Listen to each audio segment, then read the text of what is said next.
Welcome to Module 7, all about developing imagery in Adobe Photoshop. This is a quick introduction to illustrate what Photoshop is and what to expect in working with it with your artwork. This is the Photoshop logo, often shortened to PS. It's a 25-year-old software created by Adobe and used widely across industries, described as the best imaging and design application. Here's Adobe's description about what to use it for. Create and enhance photographs, illustrations, and 3D artwork, design websites and mobile apps, edit videos, simulate real-life paintings, and more. It's everything you need to make any idea real.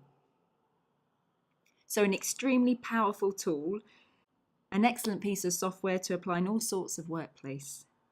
I'm going to demonstrate a few ideas to try for yourself to develop your own original artwork further. You can try Adobe's offer of the free trial, which lasts for 30 days from when you log in.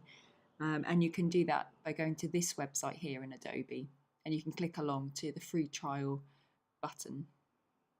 I would advise not beginning the trial until you're ready to make the most of the 30 days. And at that point, you can decide if you want to purchase Photoshop for yourself. This is what the software looks like as a display on the computer.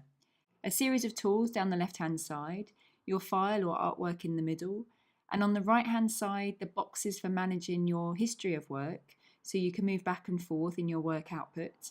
And also on the right-hand side, you'll find the box for managing the layers in your artwork. Here you can see I have just the background showing, so no layers in this particular piece. Layers may feel like a new term to consider when working digitally. Here's what I mean.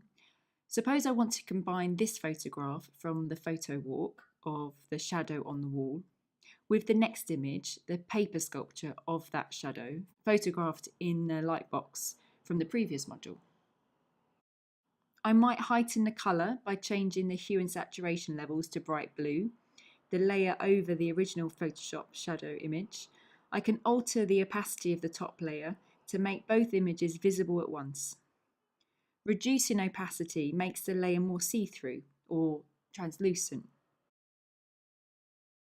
Once I have my two layers combined and visible, I can play around with more changes, looking at blending tools of the layers, changing the brightness and contrast, and the hue and saturation. All these terms I'll describe in more detail during the exercises in this module. Here's another example we can try in this module, combining three images together to create a complex and rich result.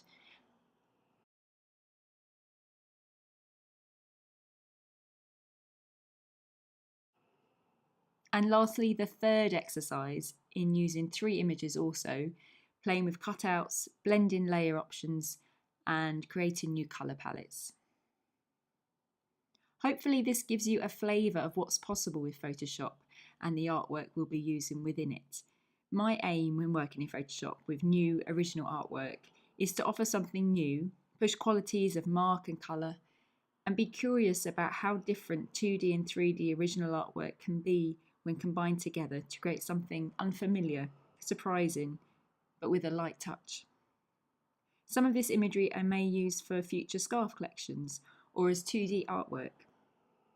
I'll show you how to save work safely, ready for digital printing files, or compressed and ready for the web, to upload for social media or for websites.